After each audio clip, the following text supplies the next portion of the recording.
Assalamualaikum dan salam sejahtera. Bermula hari ini 19 sehingga ke 25 Januari, rantau negara kita akan menerima luruan monsun di bahagian pantai timur semenanjung Malaysia.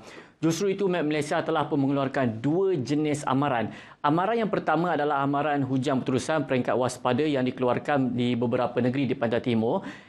Buat masa ini terdapat dua peringkat. Peringkat yang pertama bermula hari ini sehingga ke 21 Januari melibatkan dua negeri, iaitu di negeri Pahang dan juga di negeri Johor. Di negeri Pahang melibatkan daerah Pekan dan juga Rompin, serta di daerah Segamat, Keluang, Mersing, Kulai, Kota Tinggi dan juga di Johor Bahru di negeri Johor. Dan peringkat yang kedua adalah dia bermula pada 20 sehingga ke 22 Januari yang melibatkan tiga negeri, iaitu di negeri Kelantan, Terengganu dan juga di negeri Pahang. Di negeri Kelantan melibatkan di kesemua jajahan di negeri Kelantan, begitu juga semua daerah di negeri Terengganu serta di daerah Kuantan di negeri Pahang, yang mana dalam tempoh ini sehingga ke 22 Januari hujan berterusan boleh berlaku, dan harus diingatkan hujan yang berlaku secara berterusan boleh menyebabkan banjir di kawasan berkedudukan rendah.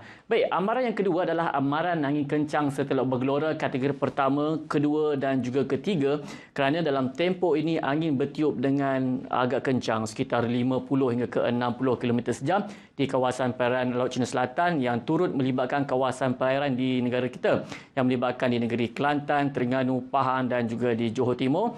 Dan harus diingatkan dalam tempoh ini ianya adalah berbahaya kepada bot-bot kecil serta sukan negara laut, aktiviti perkapalan, menangkap ikan dan juga pada pekerja-pekerja yang berada di pelantar minyak. Jadi pada orang ramai diharapkan sentiasa peka dan juga cakna dengan apa jua amaran dan juga ramalan yang dikeluarkan oleh Met Malaysia.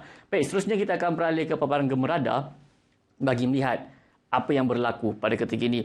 Pada ketika ini, hujan di satu dua tempat kini sedang berlaku di hampir ke semua negeri di bahagian tengah dan juga pantai timur serta selatan di semenanjung Malaysia.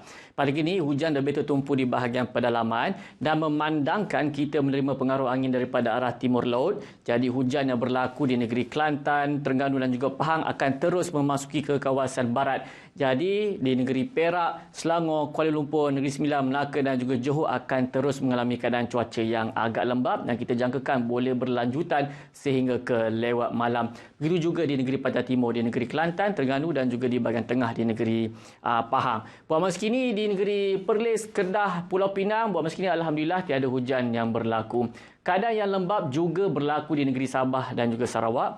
Pada ketika ini di negeri Sabah, hujan beserta rebut petir kini sedang berlaku melibatkan di bahagian pedalaman serta hujan di satu tempat turut berlaku di bahagian Sandakan. InsyaAllah hujan yang berlaku di negeri Sabah ini akan beransur-ansur reda tidak lama lagi. Baik, bagi di negeri Sarawak, hujan beserta rebut petir di satu dua tempat kini sedang berlaku melibatkan di bahagian tengah di negeri Sarawak dan ianya agak tertumpu di bahagian barat dan juga tengah, iaitu melibatkan bahagian Kuching, Serian, Samarahan, Seri Aman, Kapit di bahagian Sarike, Sibu, begitu juga di bahagian Bintulu dan juga di bahagian Miri. Baik, hujan yang berlaku di tengah dan juga barat di negeri Sarawak ini kita jangkakan ianya boleh berlanjutan sehingga ke awal pagi nanti. Baik, ini saja ramalan yang dapat saya kongsikan dengan anda. Dapatkan info cuaca yang lebih terperinci dan sahih melalui aplikasi My Cuaca ataupun terus ke laman sesawang kami di www.met.gov.my dan di kesemua media sosial kami. Sekian, saya Wan Hafiz. Assalamualaikum dan salam perpaduan.